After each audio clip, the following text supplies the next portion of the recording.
All right, what's up everybody? So today is going to be an important video. These are 7 rules, laws, whatever you want to call, of hypertrophy training that I think will make a major difference when you're training for hypertrophy. These aren't just little bonus tips that might help out 10% here and there.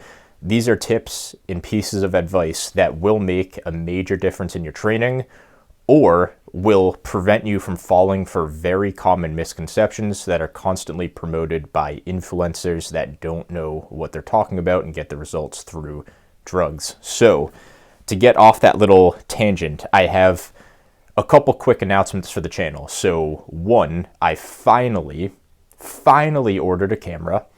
Very pumped to have it come in. It's coming in like 2 or 3 days. So probably my next video or the one after that will be filmed on a legit camera. 2, I'm redoing the lighting, so no more $25 LED lights from Amazon. I'm going to get legit lighting and legit mirrors down here so I can just film better hypertrophy content.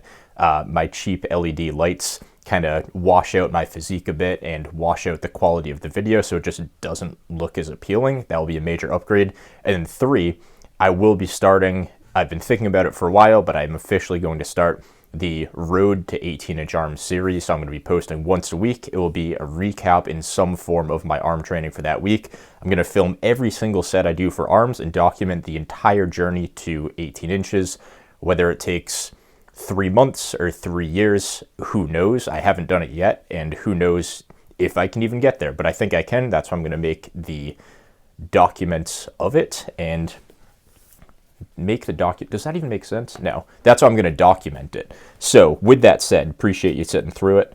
Let me get to the 7 tips for today's video. So the first one I've got, and this is a huge one for beginners in particular, and I'll expand on this a little bit more throughout the video on a couple more points, but the first one is adding volume only helps when you're plateaued, and most people don't even know what a plateau is. So when it comes to adding volume to your training, a lot of people like to just say, I'm not really growing, I need to do more volume.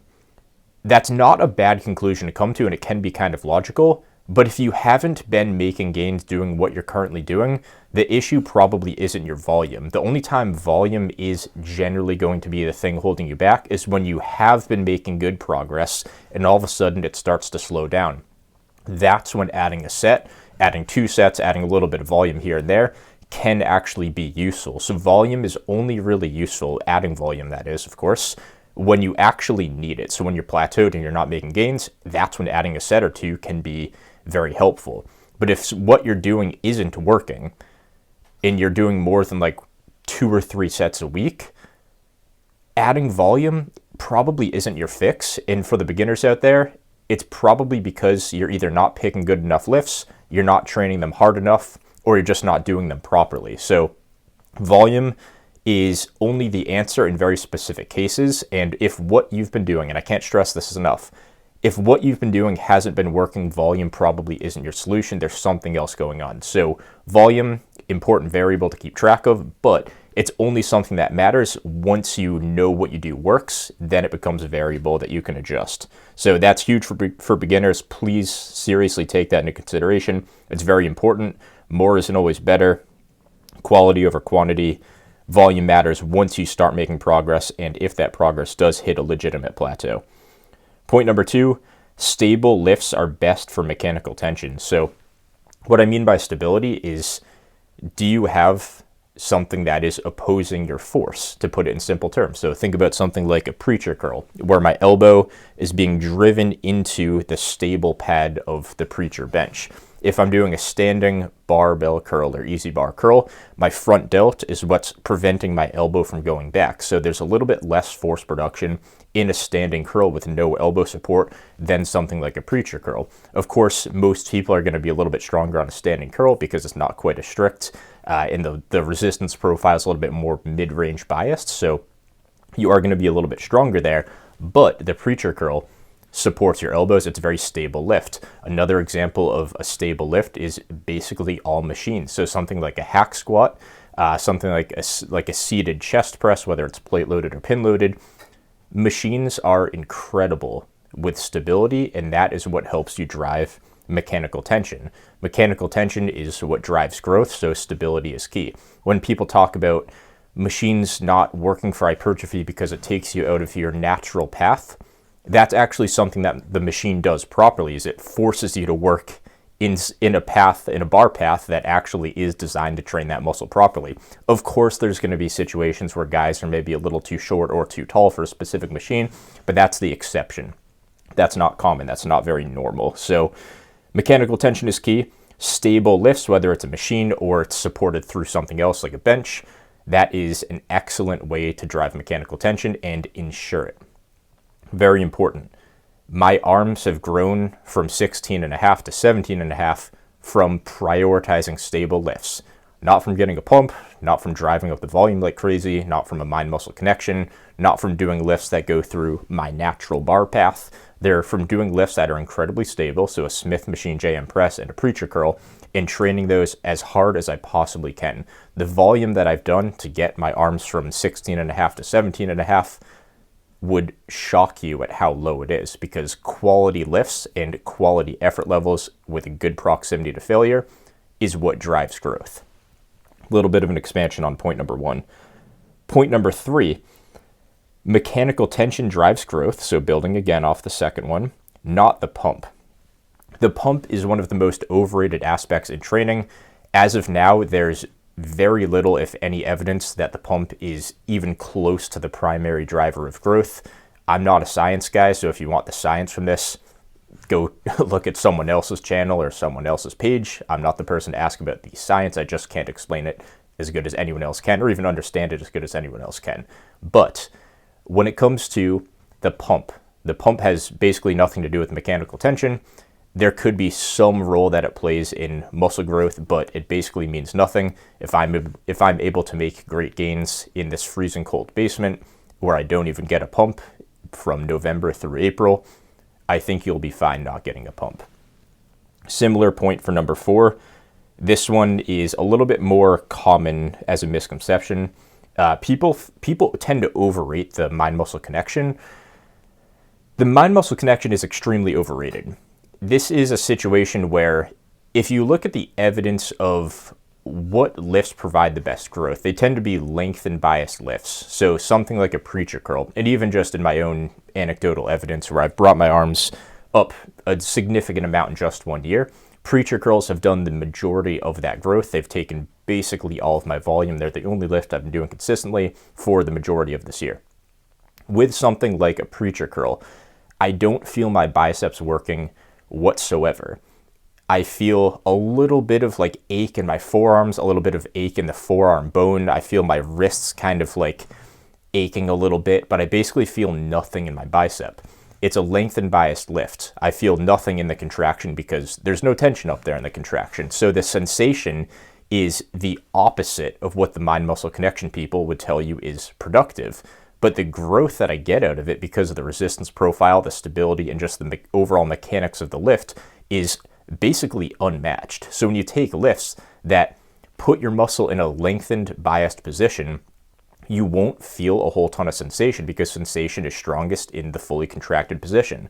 Even just now, and this isn't a perfect example, but if you were to straighten your arm mostly all the way out and flex your bicep, you can feel it a little bit. But if you were to bring your arm in and flex your bicep, you can feel it infinite times more. And that doesn't mean it's more stimulative. It's just a sensation. That's all it is. It's just a feeling. It's just a sensation. It doesn't actually drive growth. So the mind-muscle connection, while it can be somewhat of a useful indicator for proper execution if you don't actually understand lift mechanics, it can kind of steer you in the right direction. It really doesn't do any more than that.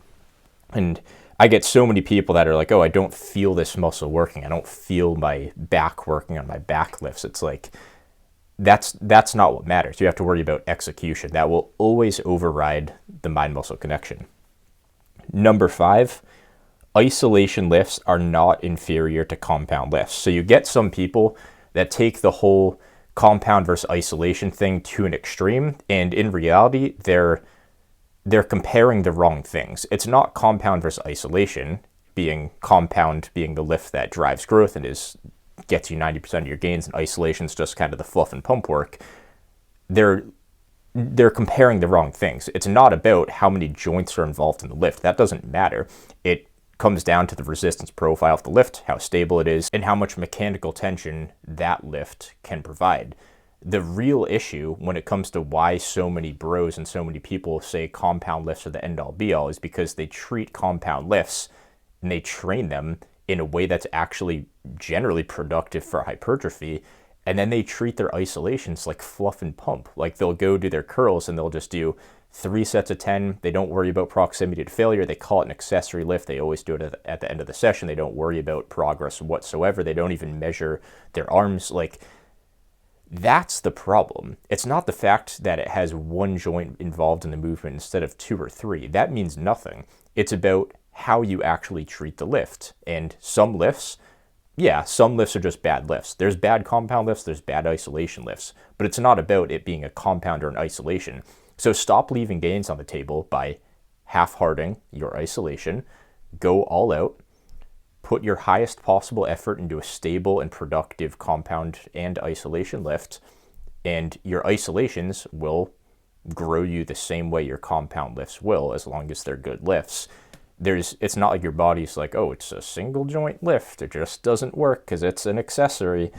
It's the amount of gains I've left on the table from that mindset is absurd, and I really don't want you guys to do the same thing.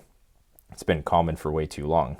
Your curls aren't just high rep fluff and pump, mind muscle connection, feely squeezy type things. It's like, it's insane how many people get fooled by that. So point number 6, progressive overload does not cause hypertrophy. It's the other way around. And this is where people get into the misconception that like things like powerlifting and just going super heavy on lifts that you can load a ton of weight on are better for hypertrophy. And any OG fans of the channel know this is a point that I've really always talked about, and it is a pillar to my channel. But when it comes to understanding this concept, it truly changes how you actually look at your training and your programming. People would say, who cares? It doesn't matter what causes what, if it's the chicken or the egg.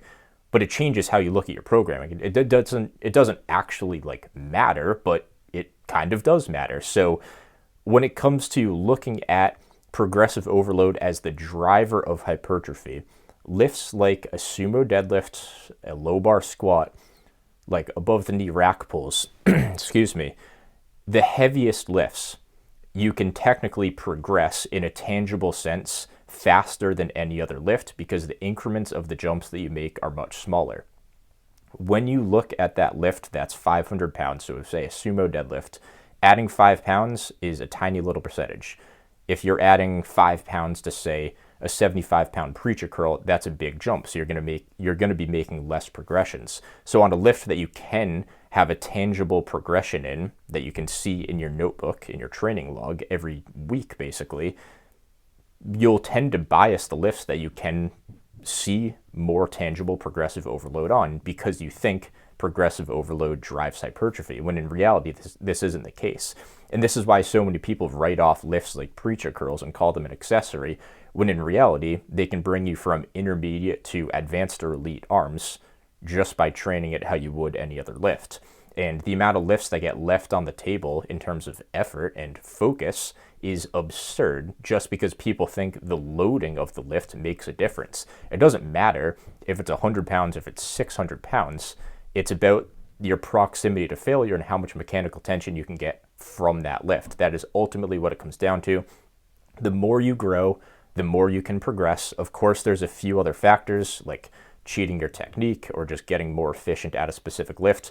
But when it comes to hypertrophy-oriented lifts that are very stable, that you can't really cheat on, that you train properly with the intent of mechanical tension and getting the most stimulus that you can out of each set, it doesn't matter. Like, it doesn't matter what the weight is that you're actually moving. It's about training that muscle as hard as you can. I think that covers that topic pretty well.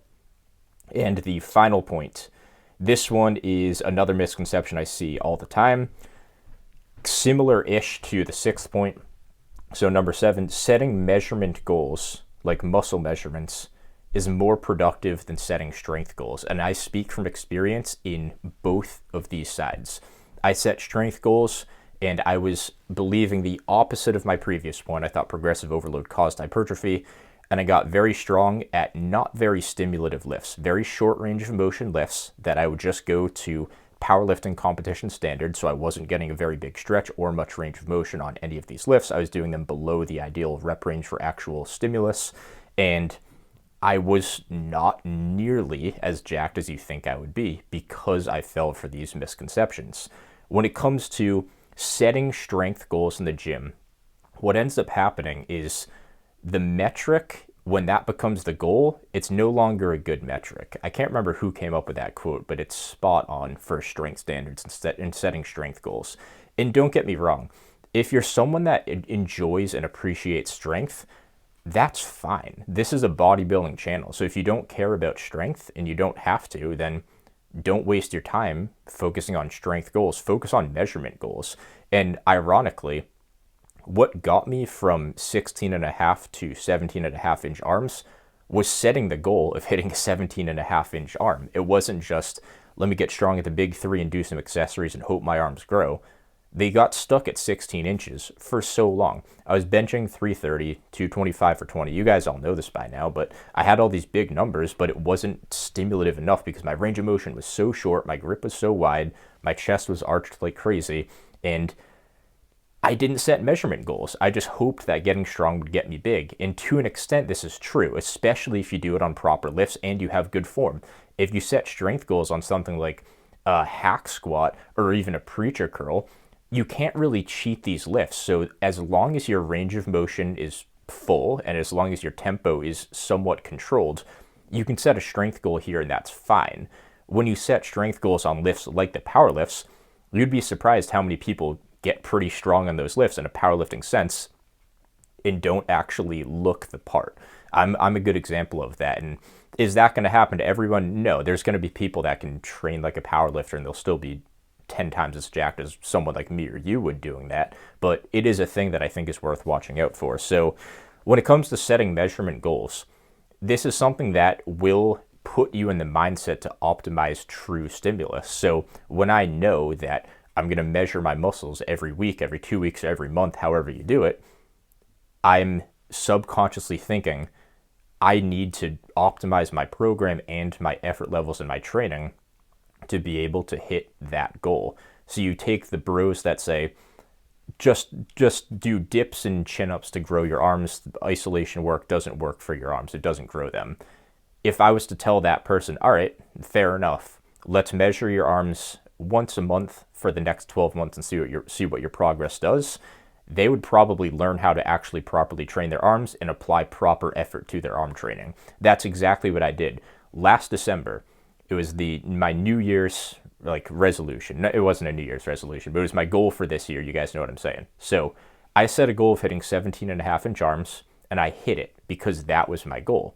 And that got me 17.5 inch arms. The method didn't matter, but I learned what worked in my method, and now it's a valuable tool that I have. And it got me into the mindset of experimenting to grow maximally, not just chasing strength on some random lift. So chasing strength, there's some good, there's some bad. I think it mostly depends on, one, what your goals are, and two, what lifts you're doing and how disciplined you are in the pursuit. For number three, but yeah, I guess I won't drag that point on too much longer. I've talked about it so much on the channel. So with that said, if you guys have any questions, let me know. If you have any ideas or suggestions or things you want to see in the Road to 18-inch arm series, please let me know. I'd love to hear. And that's all I've got. So I'll keep you posted. And most likely my next video is the first episode of that new series. So I will see you guys soon, hopefully in that video.